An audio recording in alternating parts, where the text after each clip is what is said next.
días a todos Eurofans, sean bienvenidos a una nueva entrevista en este canal de YouTube de Eurorelinchu. Soy Omar Betancor y seguimos con nuestra visitilla al paraíso del cantautor, también conocido como el Festival da Canção 2024.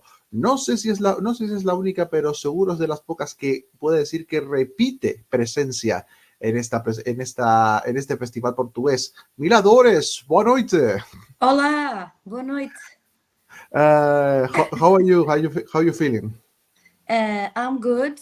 Thank you for accepting to do this interview in English. I feel more comfortable as it's a language I'm very familiar with because I learned both at the same time, Portuguese and English, and you know, and my I really don't want to offend your beautiful language with my not so No. good Castellano, you know. Nah, no, don't worry. Don't worry. Don't worry. You won't offend. You won't offend anyone. So, first of all, thanks to you to accept our invitation. And Thank you. before starting with the related things about Festival da Canção, both editions you participated. Uh-huh. How your career started and developed? How the song developed. No, how your singer career started. Oh, well, I started to sing at a really young age. When I was in music school, I was around 6 when I joined a music school. And I can't say it was a career that started there, but like it was one of my favorite things to do in all times. So then I always sang and I always did music. And then I guess professionally in England, 2006, when I went there to study and to live. And then I started singing professionally, making money for concerts and everything. And then I returned to Portugal because I started writing songs, started in this songwriting and lyric writing and everything. And then I just wanted to sing them in Portuguese for Portuguese people, I guess. Well, I said in the presentation that you are, if not the only one of the few names that repeats experience in Festival da Canção. You participated in 2019 with the Vaso del Luar, a composition with Rui Maia. How?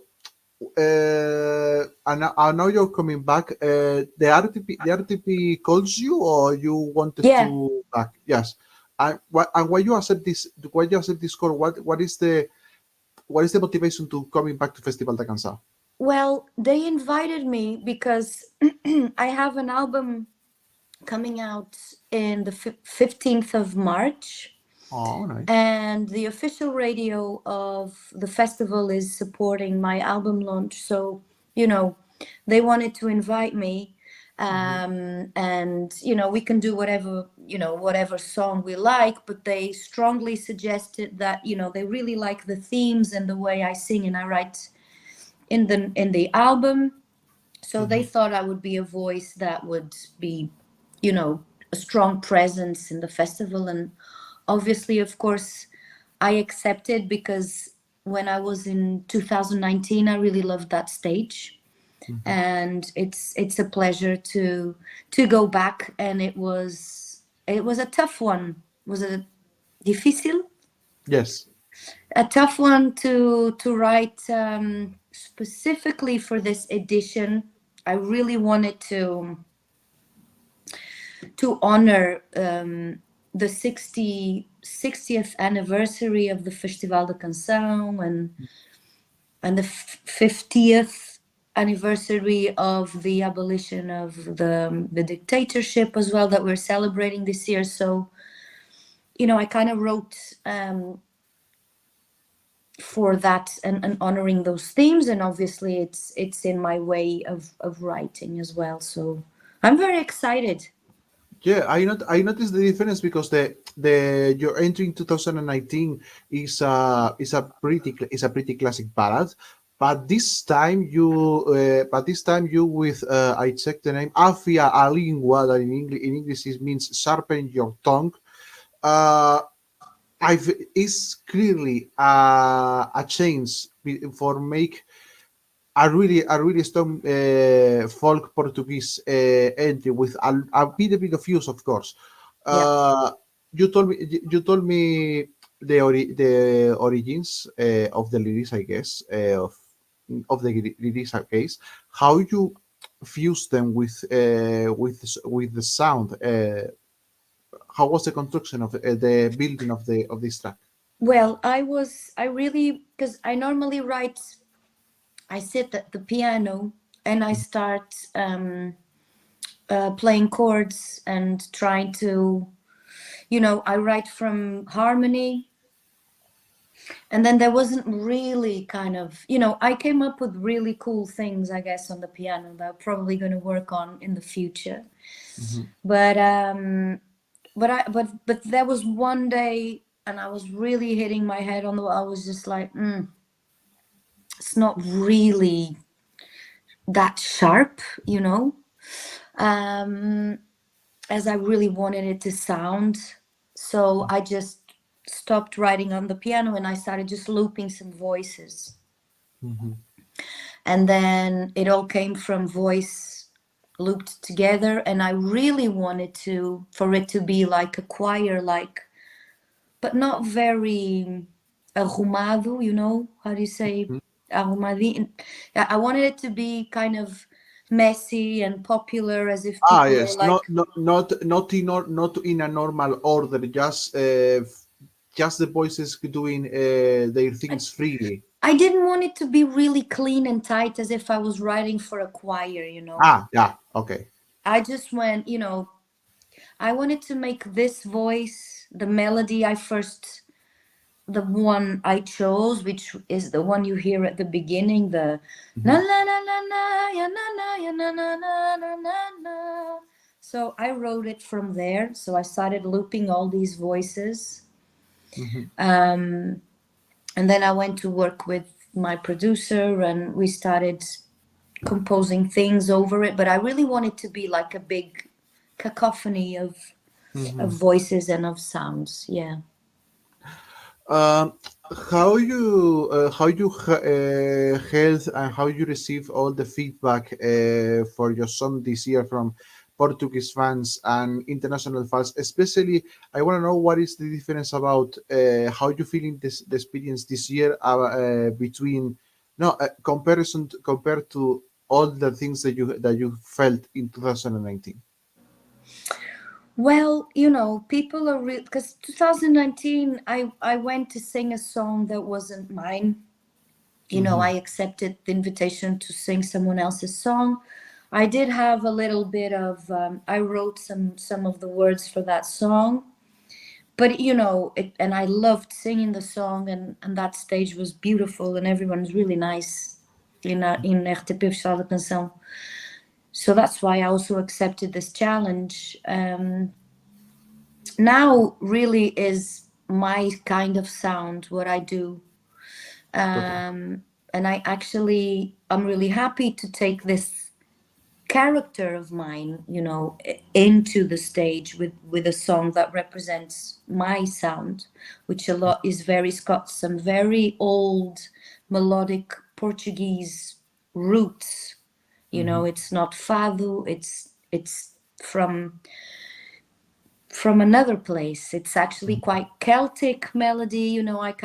I drink from those roots, and this song, came out like this, and people are really enjoying it in foreign countries. Mm-hmm. Which Yeah. is okay. Well, so this old ancient kind of Portuguese sound really resonates with the world. I'm happy about it. It's reaching out. That's why we do music, is to reach out, really, isn't it? You will perform in the first semi-final in a couple of weeks, in February the 24th. As far as you can tell, of course, don't spoil everything. But how is it going? How are going the preparations, the staging, the costumes that will use? What are the Well, a little bit actually, of hint of the main concept that you will gave us to the same. um, well, I tried the outfit today. It's going really well. I'm working with a really talented designer. Mhm. So I'm really excited because today I actually fitted nearly the whole thing, and I could really get into character, with the clothes. I'm like, okay. So I can't really spoil much about it. I can't say much about it, but what I can say is there's going to be a shadowy side to it. Oh, that's gonna be interesting. I like the several things mostly, so There you can go. be. There's going to be a character on stage, and it's going to be a personification of some darker sides, let's say. I can't imagine where is it going to the shadows. But well, let's see Let in the me same. know Let's see in the after you see it. What do you let's think? see the semi. Let we will see the semifinals. As I told in in my Spanish presentation, this year Festival da Canção is truly the singer songwriter paradise, because for first time, at least in many decades, the songwriters sings their own songs totally. So I wanna know about your thoughts about this kind of thing that I feel that it's the main objective, or the main point of Festival da Canção since Nuno Galopin presence in 2017. Um, I'm going to ask you to say that in Spanish, see if I understand, but I don't know. There's a lot of information. I didn't get it all. Okay, no, no, don't worry. Sorry about that. So, singer songwriters paradise. Yeah, yeah, that's what I call it, because for the first time in many years, the songwriter sings their own songs, all of them, no, not all of Oh, them. I know. This is the year like we're all singing our own songs. So I wanted to ask you, what is your point of view of this fact that, after, in my case, talking with another Portuguese mates you will compete in them, I feel that is the main objective achieved since Bruno Galopin was the main director of Festival da Canção since 2017. Well, I think it's really cool that everyone decided to sing their songs, because it's really like sometimes it's more about inviting a composer, and then it's all about the collaboration between the composer and the singer, that works in pairs really well. Mhm. But curiously, and that's what it's been like traditionally done mainly, right? That's how I went there in 2019 with an Mhm. invite from a composer, and I went as just an interpreter of the song, performer of a song. Um, but now I guess, because many singer songwriters were invited and applied to Livre Submissão as well, and people decided that they want to sing their own songs, because singer songwriter, that's actually what it is, right? You just go and do your thing, you go and sing your song. So I'm really excited. I mean, some really cool people this year, very good, very nice songs. Well, the next question will be tough, I guess. What are your favorites of your teammates, besides yourself, of course?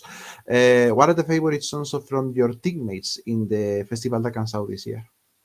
I like João Couto's song. Oh, nice. Yeah, I think because we know each other for a while, and I really like his style.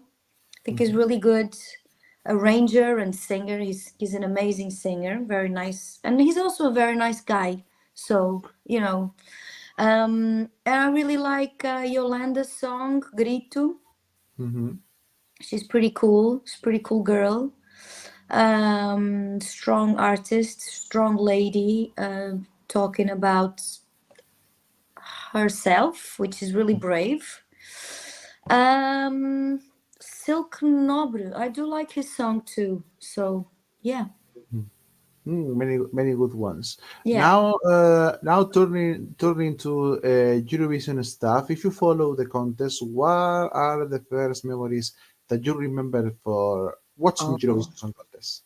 I remember like being really, really, really young, Hmm. and everyone at home after dinner just we would watch it on television every year. And I remember, the main thing from the Eurovision before it started broadcasting, the da da da da da da Ah, the da Te da da. Deum. Yes, You know that song? So yes. It's when called Te Deum. Yes. there you go. So that when it played on TV, we would just rush to the living room and just stick to it. And then I remember the next day we just singing the songs at school and everything. It was, yeah, it's a time of people gather to. It's a nice community time, I guess. Even though it's with a television in front of you, it's a very nice community time. What are your favorite songs from Eurovision? First, the Portugal songs that went to the festival, and if you have also any favorite from another countries. Portugal, I like E Depois do Adeus. I like Desfolhada. Old school ones. I like Anda a Estragar-me os Planos. Hmm. I think that song is really beautiful. I like Cláudia Pascoal's Nasci Maria song. I think it's really cool. Oh, nice. I like Salvador Sobral's song. It's got a really amazing arrangement. Love is on My Side, Black Mamba. And then other countries, I remember kind of like melodies in my head, but I couldn't tell you. There is a song that I really like from a French singer. What's her name? I Barbara don't. Pravi, Maybe.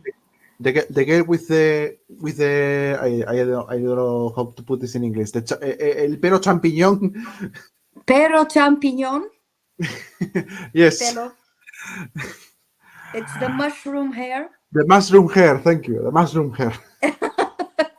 Cabelo de cogumelo, em português seria. Ah, nice, nice. Oh, sounds really more romantic. That pero champiñón. Cabelo de cogumelo, of course. We're very, very. I was gonna say very poetic, but you have Pablo Neruda and Garcia Lorca, certo? I mean, that's poetry too. Anyway. Okay, okay.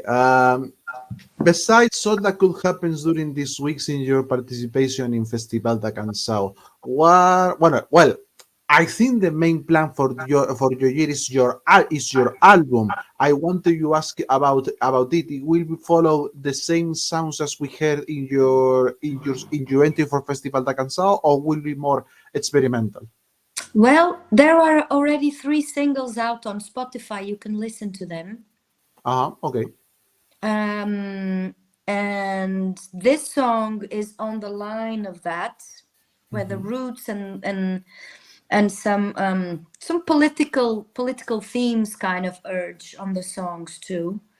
Mhm. But a Fia Lingua is it's got that really nice, more traditional melody that I really want to explore always. Honor our tradition, but it's also it's a mix of things, but you can hear me in those songs. You can hear a Fialingo on those songs, definitely. And you Go check and it out. Yeah, of course. When is the album planned to go to? Ay, lo diré. Sair To Yes, 15 de março. 15 de marzo, 15, March 15, and Certo. you will be doing a tour for the album. You have plans of. I will be doing firstly 2 presentations, Mhm. Lisbon, Porto, and then we will do some more throughout the summertime. Will be a hectic summer, I guess, for you. It will be, hopefully. Mila Dores, muito obrigado. Thank you so much Obrigada eu, Omar. Thank you so much for joining us, and of course, the best of luck for you in your semifinal and your participation in Festival da Canção. I will close this interview in Spanish. Muchas gracias a Mila Dores, participante. Gracias. Perdona no ter hablado en español, pero mi castellano es muy malo. No te preocupes, ha estado muy bien. Muchísimas gracias, Mila. Adiós. Participante de la primera semifinal el próximo 24 de febrero en el Festival de Canção. Si les ha gustado la entrevista, denle al botón de suscribirse si no les cuesta nada. Por supuesto, síganos en redes sociales. Somos Eurorelinchu en Twitter, Instagram, Threads y TikTok. Y recuerden que estamos en directo todos los martes a eso de las 9 de la noche. He sido Omar Betancor. Muy obrigado. Nos vemos en la siguiente. Chao.